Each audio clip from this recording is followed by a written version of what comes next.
अगर आप उसको कुछ लेना देना नहीं है तो आपको संकट क्यों है? इसका इतिहास उतना पुराना है। तेल की और जो ऊर्जा की जो भरपूर संसाधन उपलब्ध है, धर्म भी है, इसमें थोड़ा सा जियो पॉलिटिक्स भी है, इसमें वर्ल्ड पॉलिटिक्स भी है, इसमें एनर्जी भी है, संसाधनों पर कब्जा, साम्राज्यवादी नीतियाँ, तेल का खेल। नमस्कार, मेरा नाम अजय राज है और आप देख रहे हैं द टाइमलाइन न्यूज। आज हम बात करेंगे ईरान, अमेरिका और इजराइल के युद्ध के बारे में। इस पर बात करने के लिए मेरे साथ जुड़ रहे हैं आईएमसी के छात्र अभयराज द्विवेदी। आज उनसे हम जानेंगे कि ये युद्ध क्या है, इससे क्या दुनिया की अर्थव्यवस्था पर क्या प्रभाव पड़ेंगे और इस युद्ध का इतिहास क्या है। सबसे पहले आपका स्वागत है हमारे चैनल द टाइमलाइन न्यूज में। पहला सवाल ये है, आप ये मुझे बताइए और ये मेरे दर्शकों को बताइए, ये जो युद्ध ईरान, अमेरिका और इजराइल का चल रहा है, ये युद्ध का कारण क्या है, ये क्यों चल रहा है और इसका इतिहास क्या है? सबसे पहले तो आपके दर्शकों को नमस्कार। इस युद्ध के बारे में इतिहास तो बहुत इसका लंबा है। इसका इतिहास हजारों और सैकड़ों साल का है। इसका इतिहास क्रूसेड्स की वजह से है। ये जो इजराइल जो क्रिश्चियन थे और जो इस्लाम के लोग थे, इस्लामिक लोग थे, मुस्लिम्स थे, उनके बीच जो धर्म युद्ध शुरू हुए, इसका इतिहास उतना पुराना है। लेकिन हम उतने पुराने इतिहास में नहीं जाएंगे। इसका इतिहास तब भी है जब यरूशलेम में जो मुस्लिम धर्म है, जो क्रिश्चियन है और जो यहूदी है, इन तीनों का पवित्र स्थल भी उस मक्का मदीना की जो मस्जिद है उसके आसपास उसी एक शहर में तीनों जो धर्म है उसके धर्म स्थल भी है, जो सबसे प्रमुख स्थल है। तो इसका एक झगड़ा वो भी है। इसका एक एंगल ये भी है कि दुनिया में जो अरब के देश है, जो खाड़ी देश है, वहाँ पर जो तेल की और जो ऊर्जा की जो भरपूर संसाधन उपलब्ध है, उसका एक झगड़ा और एक एंगल ये भी है। इसका एक एंगल साम्राज्यवादी नीतियाँ, विस्तारवादी नीतियाँ और जियो पॉलिटिकल भी है। तो इसके बहुत सारे कारण है। इसका इतिहास बहुत पुराना है और हम उतना पुराने इतिहास में न जाते हो अभी वर्तमान की छोटी बात करेंगे। वर्तमान को यहाँ पे रोकूंगा। अगर मैं एक इतिहास का विद्यार्थी नहीं हूँ, मुझे उतना इतिहास में रुचि नहीं है और मुझे इतिहास का मालूम नहीं है और वैश्विक राजनीति का भी नहीं पता है, तो मुझे आप कैसे समझाएंगे कि इस युद्ध में क्या मैं ये मान के चलूँ कि ये धर्म युद्ध है या मैं ये मान चलूँ कि अर्थव्यवस्था का युद्ध है? आपको अगर एक लाइन में अगर बताना हो कि किस चीज़ का युद्ध है, लबो लुभाव क्या है, अगर मैं एक इतिहास के विद्यार्थी न होने के और मैं सवाल करता हूँ, तो आप मेरे को क्या उत्तर देंगे और मुझे क्या समझाएंगे? देखिए, इसका जो उत्तर है वो एक लाइन या एक इसका जवाब वस्तुनिष्ठ नहीं हो सकता। इसका जवाब सब्जेक्टिव ही होगा। इसका जवाब ऑब्जेक्टिव नहीं हो सकता। इसमें आपको थोड़ा सा मान के चलना होगा, धर्म भी है, इसमें थोड़ा सा जियो पॉलिटिक्स भी है, इसमें वर्ल्ड पॉलिटिक्स भी है, इसमें एनर्जी भी है, इसमें हर प्रकार की इसमें जो है और भी तरीके का इतिहास भी है, धर्म युद्ध भी है। तो हर प्रकार का थोड़ा मिश्रण है। लेकिन वर्तमान में अभी जो है वर्तमान में जो युद्ध चल रहा है, ये इसका बहुत ज़्यादा जियो पॉलिटिक्स और संसाधनों पर कब्जे के लेकर है। तो इसका बहुत इतिहास में बहुत इधर उधर ना जाके दर्शकों को सीधे ये बताना होगा, बहुत इतिहास के कॉम्प्लिकेशन में ना जाके, कि ये सीधे जो है युद्ध पूरी तरह से अमेरिका के लिए संसाधनों पर कब्जा, साम्राज्यवादी नीतियाँ और ईंधन को लेकर ही है। पूरा खेल आप समझिए तेल का है। मैं तो इसको तेल का खेल, ये 3 शब्दों में इस पूरे युद्ध को सीमित करता हूँ कि ये युद्ध तेल का जो है खेल है ये युद्ध। और बाकी इजराइल भी इसमें शामिल है। तो इजराइल के लिए भी वो एनर्जी वाला मामला है, लेकिन उसके लिए थोड़ा और अलग है। उसके लिए जो ग्रेटर इजराइल का जो उसका सपना है, उसका बाकी जो देशों पे अपना विस्तार करना है, उसका भी एक एंगल है। और ईरान से उसका युद्ध का एक वो जो हिजबुल्लाह ईरान को जो समर्थन देता है, उसका भी एक कारण है कि वो उसका खात्मा चाहता है। और ईरान भी इजराइल के अस्तित्व के लिए संकट है, क्योंकि जब से इस्लामिक जो है शासन आया ईरान में, तो उसने खुलेआम घोषणा की कि हम इजराइल हमारा दुश्मन है और अमेरिका हमारा दुश्मन है, तो हम इनको छोड़ेंगे नहीं। तो इसलिए इजराइल भी अपने रक्षा के लिए, अपने अस्तित्व के संकट के लिए उसको जरूरी है ईरान का। मैं यहाँ पे आपको रोकूंगा। मुझे आप ये बताइए कि मैं एज ए मतलब भारत का नागरिक और किसी बिहार के सुदूर जिले में मैं गांव में रहता हूँ, मुझे इस युद्ध में क्यों जानना चाहिए? मतलब इस युद्ध के बारे में मुझे क्यों जानना चाहिए और उसका प्रभाव मेरे ऊपर क्या होगा? आप इसको किस तरह से बताएंगे? देखिए, अगर आप ये सवाल आज से 30 साल पहले पूछते, 40 साल पूछते, तो ये बात उतनी ज़्यादा आपके लिए प्रासंगिक नहीं हो सकती। लेकिन आज ये सवाल बहुत ज़्यादा प्रासंगिक है, क्योंकि ये दौर ग्लोबलाइजेशन का है। तो आप चाहे दुनिया के किसी भी भूभाग में रहें, आप शहर में रहें या गांव में रहें, आप पर दुनिया में होने वाली हर गतिविधि और युद्ध का प्रभाव आपके दैनिक जीवन पर पड़ेगा, क्योंकि ग्लोबलाइजेशन ने पूरे विश्व को एक परिवार की तरफ बांध दिया है। तो दुनिया में कहीं भी कुछ भी होगा उसका प्रभाव पड़ेगा। और इस युद्ध का प्रभाव बेशक पड़ेगा, क्योंकि आपका जो सारा ईंधन है, भारत का जो ईंधन है वो लगभग जो है ज़्यादातर हिस्सा आप रूस, यूक्रेन और खाड़ी देशों पर अपने ईंधन के लिए निर्भर है। और आपकी या किसी भी देश की, भारत खासकर भारत की जो अर्थव्यवस्था है वो पूरी तरह से ईंधन ही जो है, ईंधन का सुरक्षा उसमें बहुत बड़ी भूमिका होती है अर्थव्यवस्था में। वो चरमराएगा, आपकी अर्थव्यवस्था चरमराएगी। तो इसलिए मिडिल ईस्ट में जो युद्ध छिड़ा है, आपका जो एलपीजी आप देख रहे हैं पूरे देश में संकट हो रहा है। अगर आप उसको कुछ लेना देना नहीं है तो आपको संकट क्यों है? क्योंकि आप ज़्यादातर 60 से 70% एलपीजी वहीं से आयात करते हैं। उसमें भी कतर की सबसे बड़ी भूमिका है। और कतर में देखिए कल ही इजराइल ने हमला कर दिया है। तो इस तरह से वहाँ जो भी संकट हो रहा है, रूस यूक्रेन में भी युद्ध हुआ तो पूरी दुनिया में महंगाई बढ़ी, अब भी हो रहा है। तेल का संकट आएगा तो पूरी दुनिया में, आप चाहे बिहार के किसी जिले में, किसी गांव में रहें, आप पर ये प्रभाव पड़ेगा। महंगाई भी बढ़ेगी, तेल के दाम महंगे हो रहे, कच्चे तेल के दाम, तो हर चीज़ महंगा हो गया। और जो है बाकी ईंधन की भी कमी आएगी तो आपकी अर्थव्यवस्था और सुरक्षा पर नुकसान पहुँचेगा।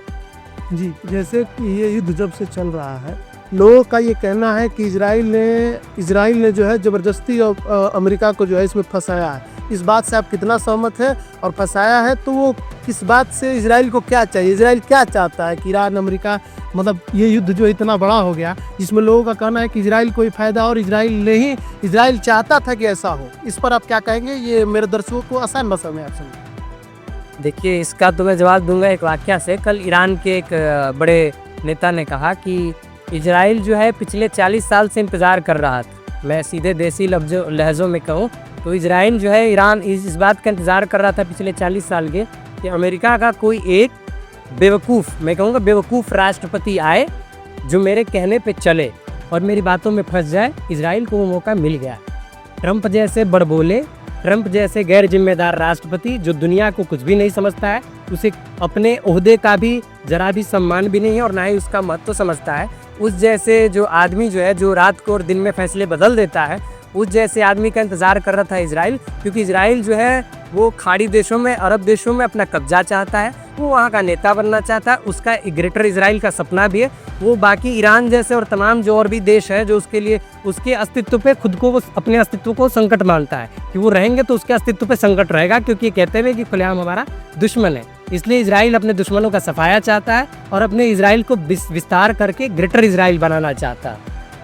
उन सब युद्धों में जो अभी युद्ध चल रहा है या अभी जो हो रहा है, अभी जो लोगों ने कहा कि डिप्लोमेसी के तौर पे हिंदुस्तान ने ईरान से बात करके कुछ जो है मतलब समुद्र रास्ते से गैस जो जहाज़ें आती है गैस की, वो लाई गई।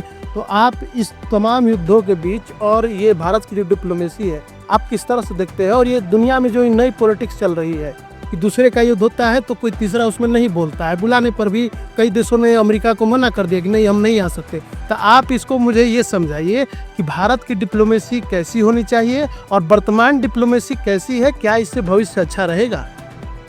देखिए, किसी भी देश की डिप्लोमेसी जो है उसके लिए सबसे बड़ी बात है कि उसके देश का हित। अब आज से 30-40 साल पहले मैं भी इस सवाल को लेकर जद्दोजहद में था, मैं खोज रहा था। तो आज से 30-40 साल पहले आज लोग कह रहे हैं कि भारत कॉम्प्रोमाइज़्ड है या भारत नैतिक मूल्यों के साथ भारत ने समझौता कर लिया। आपको ये समझना होगा कि ग्लोबलाइजेशन के बाद भी विदेश नीति भारत की बहुत बदली है। और भारत की नहीं, पूरी दुनिया की विदेश नीति एक ऐसी चीज़ है जो निरंतर इवॉल्व होती रहती है, वो बदलती रहती है, वो चिरस्थायी नहीं रहती। पहले दुनिया में जो है दो ही ध्रुवीय शक्तियाँ थी, बाइपोलर वर्ल्ड था, एक अमेरिका था, एक यूएसएसआर था। यूएसएसआर के विखंडन के बाद रसिया कमज़ोर पड़ गया तो अमेरिका का पूरी दुनिया में कब्जा हो गया। अब जो है देखिए, नया महाशक्ति चीन भी उभर रहा है। अब जो है ब्रिक्स भी इधर भारत अपना बना रहा है, साउथ एशिया भी बना रहा है, उधर जो है और भी कई सारे संगठन दुनिया में बने, G20 भी जैसे देश बने और भारत ने उसकी नेतृत्व करते हुए दक्षता जब मिला तो भारत ने उसको अफ्रीका में को भी शामिल करा लिया। तो वो लगातार यूएन में भी परिवर्तन की बात चल रही है। तो बाइपोलर और मल्टीपोलर वर्ल्ड, अब ये जो है बाइपोलर वर्ल्ड भी अब ख़त्म हो गया, अब मल्टीपोलर वर्ल्ड बनने की कोशिश कर रहा है ना। अलग अलग देश अपना अपना अलग अलग हितों के अनुसार अपना अपना जो है संगठन बना रहे हैं ताकि पूरे विश्व को सुरक्षित किया जाए। वो अलग बात है कि ट्रंप के आने के बाद पूरी दुनिया की जो है ये जो वर्ल्ड ऑर्डर कह लीजिए कि लोग कह रहे हैं कि वर्ल्ड ऑर्डर है ही नहीं, एग्जिस्ट ही नहीं करता है, वो थोड़ा चरमरा गया है। क्योंकि जो कमज़ोर है, जो शक्तिशाली है, लोग कह रहे हैं देशी भाषा में कि वो जंगल राज आ गया है, कि एक जो सबसे राष्ट्रपति जो मजबूत है, जो अमेरिका है, इजराइल है, वो दुनिया में मनमाना कर रहे हैं। पर ये मुझे लगता है ये भी कुछ समय के लिए ये भी बदलेगा और फिर दुनिया अलग अलग खाँचों में बनेगी। ग्लोबलाइजेशन के बाद के आने के बाद से जो आपके पूरी दुनिया से संबंध बने हैं, आपने मार्केट को खोल दिया है, तो आपको सिर्फ अमेरिका, सिर्फ इजराइल और सिर्फ नैतिक मूल्यों से नहीं, आपको सब कुछ साथ लेकर चलना पड़ेगा, पूरी दुनिया को साथ में लेकर चलना पड़ेगा। और जहाँ जैसा अपने देश के हित के अनुसार से आपको काम करना पड़ेगा, तो कहीं बोलना पड़ेगा, कहीं चुप होना पड़ेगा, कहीं यूएन में वोट हो रहा होगा तो किसी के पक्ष में वोट करना पड़ेगा, कभी विपक्ष में, और कभी अब्सेंट भी होना पड़ेगा। तो ये समय के अनुसार, उस परिस्थितियों के अनुसार ये तय होता है। और भारत सरकार इसीलिए चुनेंगे, वो अपनी डिप्लोमेसी जो है भारत सरकार अपने हिसाब से तय करती है, और जो है सरकारों के हिसाब से भी डिप्लोमेसी बदलती रहती है। अब अंत में मैं ये पूछना चाहूँगा आपसे कि आप ये बताइए कि इस युद्ध का लगो-लुभाव क्या है, इस युद्ध का क्या परिणाम होने वाला है, और दुनिया पे इसका क्या व्यापक असर होगा, और दुनिया उससे कैसे उभरेगी।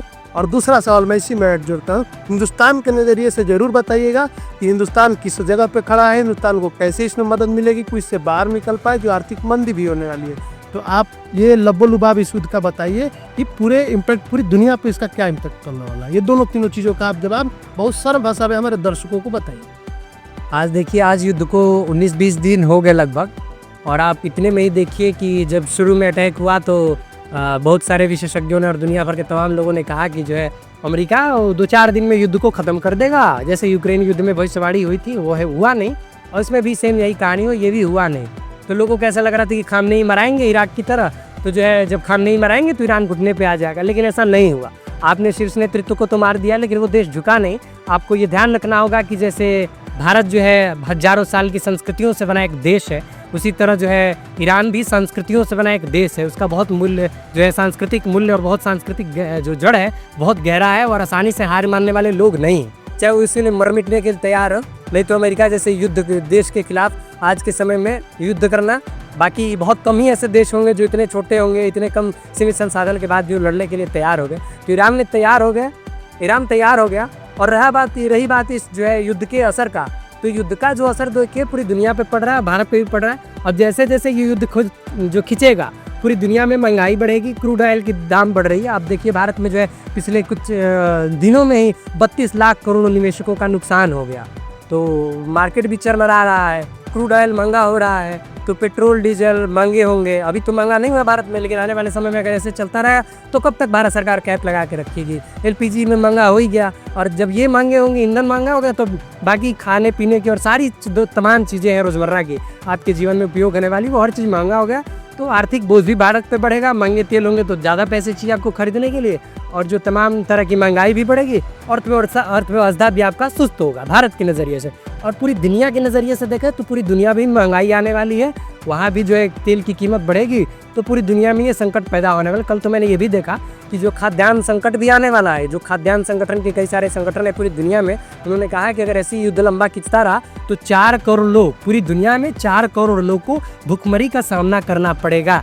तो हमें ये भी ध्यान रखना होगा। तो इस युद्ध से भारत ही नहीं, पूरे विश्व को खाने पीने और तमाम तरह की जो चीज़ों का संकट का सामना करना पड़ेगा। महंगाई भी बढ़ेगी, और खाद्यान्न संकट बढ़ेगा तो गरीबी भी बढ़ेगी, और भुखमरी भी बढ़ेगी। और जैसा कि आप जानते हैं कि पूरी दुनिया में जब भी ऐसा कोई युद्ध होता है, ऐसी आपातकालीन स्थिति आती है, तो सबसे ज़्यादा परेशान अगर कोई वर्ग होता है तो वो गरीब होता है, और वो पूरी दुनिया में गरीब हर जगह होते हैं, तो उन लोगों को हर चीज़ का सामना करना। तो आपको क्या लग रहा है कि युद्ध अभी कितना खींचेगा, ट्रम्प इसमें कितने इंटरेस्टेड है, ट्रम्प इसको कितना खींचेंगे, ये अंतिम प्रश्न का जवाब दीजिए। देखिए, ट्रम्प जो है, मुझे तो लगता है कि ट्रम्प इस युद्ध में फंस चुके हैं। आप अगर उनके पिछले कुछ दिनों के बयान को देखें, जब से स्ट्रेट ऑफ हॉर्मुज को दुनिया ने के लिए ईरान ने बंद किया, उसको चोक कर दिया, उसको चोक पॉइंट कहा जाता है, और उसको जब चोक पॉइंट को बंद कर दिया तो लिटरली दुनिया चोक्ड कर रही है, मतलब चोक कर रही है कि ईरान जो है तेल का बंद कर दिया, तेल अब सप्लाई हो नहीं रहा है, तो दुनिया के लिए समस्या बढ़ती जा रही है। अब ट्रम्प भी इससे प्रेशर में आ गए। बाकी उनके जो नाटो की एलाइज है, जो बाकी दक्षिण एशिया के तमाम देश हैं, उनके साथ कोई भी आ नहीं रहा। वो इसलिए नहीं आ रहा है कि वो देख रहे हैं भैया कि तुम फंस चुके हो, तुम युद्ध कर लिए, और कल तो फ्रांस ने खुलेआम कह दिया कि जब तुम नहीं खुलवा पा रहे हो, जब अमेरिका स्ट्रेट ऑफ हॉर्मुज को खुलवा नहीं पा रहे, तो हम कैसे खुलवा पाएंगे। तो कोई भी इस युद्ध में इनके साथ आने को तैयार नहीं है, कोई भी इनके साथ लड़ने को तैयार नहीं है। अमेरिका इस युद्ध में अकेला पड़ चुका है। इजराइल भी पहले साथ था, अभी साथ है, लेकिन उसका ज़्यादा ध्यान अब लेबनान की तरफ हो गया, क्योंकि उसको हिजबुल्लाह को ख़त्म करना है। तो ट्रम्प जो है अपनी नीतियों में सुबह में कुछ और कहते हैं, शाम में कुछ और कहते हैं, ये पूरी तरह से गिर चुके हैं, और वो चाहते हैं कि हम सेफ एग्जिट ले, लेकिन उनको मौका नहीं मिल रहा है क्योंकि ईरान उनको मौका नहीं दे रहा। ईरान ललकार रहा है कि ट्विटर पे लिख देने से युद्ध खत्म नहीं होता, अगर तुमको युद्ध खत्म करना है तो आओ ग्राउंड पर हमसे लड़ो। और ईरान ने तो यहाँ तक कि भी आगे बढ़ के ये बात कह दी कि अमेरिका, ये बात याद रख लो कि तुम्हारे इतिहास में, तुम्हारे समय में तुम्हारे साथ दूसरा वियतनाम होने जा रहा है। पहली बार तुम्हें वियतनाम ने हराया, दूसरी बार हम हराएंगे। और गलती से बूट्स ऑन द ग्राउंड अगर तुम्हारे सैनिक हमारे ज़मीन पर भेज दिए तो याद रखना तुम इतनी बुरी तरह हारोगे, इतिहास में तुम्हारे माथे पे कलंक में ऐसा लगेगा जो मिट नहीं पाएगा। या हम ये मतलब ये आपके जितने भी जवाब है इसके उस पर कि अमेरिका और ईरान का जो भी युद्ध चल रहा है उस पर आपने कहा कि अमेरिका पूरी तरह से फंस चुका है, इजराइल अपना काम कर रहा है, तो क्या इस लबोलुबाब ये समझा जाए कि ये पूरी बागडोर मतलब सब चीज़ों का लगाम अभी ईरान के हाथ में, ईरान जब चाहेगा तभी युद्ध समाप्त होगा, क्या आप ये कहना चाह रहे हैं? बिल्कुल, मुझे तो लगता है कि अभी तो ये ईरान के हाथ में आ गया, क्योंकि ट्रंप ने कई बार पीट करके कहा कि मैं युद्ध खत्म कर दूंगा, मैं तो युद्ध जीत गया हूँ, वहाँ की नेवी खत्म कर दी मैंने, एयरफोर्स कर दी। लेकिन ईरान कह रहा है कि आपके बड़बोलेपन से युद्ध खत्म नहीं हो गया। जो युद्ध जीत जाता है वो पूरी दुनिया में डंका नहीं बजाता है, पूरी दुनिया खुद ही जान जाती है कि युद्ध जीत गया। और जब मैं लड़ने को तैयार हूँ तो आप ये कैसे मान सकते हैं कि युद्ध खत्म हो गया? मैं अभी लड़ रहा हूँ पूरी शक्ति के साथ, पूरे संसाधनों के साथ अभी लड़ूंगा, और जब तक मैं नहीं कहता तब तक नहीं। और ईरान ने साथ में ये भी शर्त रख दिया, 3 शर्त रख दिया कि युद्ध तभी खत्म होगा जब आप जो है हमको हर जाना देंगे, पूरी दुनिया से माफ़ी मांगेंगे, और ये हमें गारंटी देंगे कि आने वाले भविष्य में आप ऐसे कोई हमला नहीं करेंगे। तो इसलिए अमेरिका मुझे लगता है बिल्कुल पूरी तरह से ख़त्म हो चुका है। बाकी रही बात इस युद्ध की कितना दिन चलेगा, कितना खिंचेगा, तो ये तो ईरान पे भी निर्भर करेगा और अमेरिका और इजराइल पे भी निर्भर करेगा, वो तय करेंगे कितना। लेकिन हाँ, ये है कि जितना जल्दी से जल्दी युद्ध खत्म हो जाए, पूरी दुनिया और भारत के लिए, अर्थव्यवस्था के लिए और मानवता के लिए बहुत ज़रूरी है। अगर ये लंबा जितना युद्ध खिंचेगा तो पूरी दुनिया के लिए अशांति फैलेगी और मानवता के लिए युद्ध संकट ही होता है। चलिए, बहुत बहुत धन्यवाद, आपने हमारे सवालों का जवाब दिए। तो आपने जैसा देखा अभी जितना ईरान अमेरिका और युद्ध जो ईरान अमेरिका और इजराइल का जो युद्ध चल रहा है उसमें गेंद सबके पाले में है। सब जब तक नहीं बैठेंगे, किसी भी युद्ध का एक ही अंत होता है, शांति समझौता, डिप्लोमेसी के टेबल पे बैठना ही पड़ेगा। आपको ये बातचीत कैसी लगी आप ये कमेंट बॉक्स में बताइएगा। और आगे अभी हम और वीडियो लाएंगे जिसमें आपको इजराइल का इतिहास, ईरान का इतिहास, कि युद्ध क्यों शुरू हुआ, क्यों नहीं, तो अभी किस स्थिति में है, आपको वीडियो दर वीडियो हम बताएंगे। तब तक के लिए बहुत बहुत धन्यवाद, बहुत बहुत आभार। आप देखते रहिए टाइमलाइन न्यूज और सब्सक्राइब करना नहीं भूलें। धन्यवाद।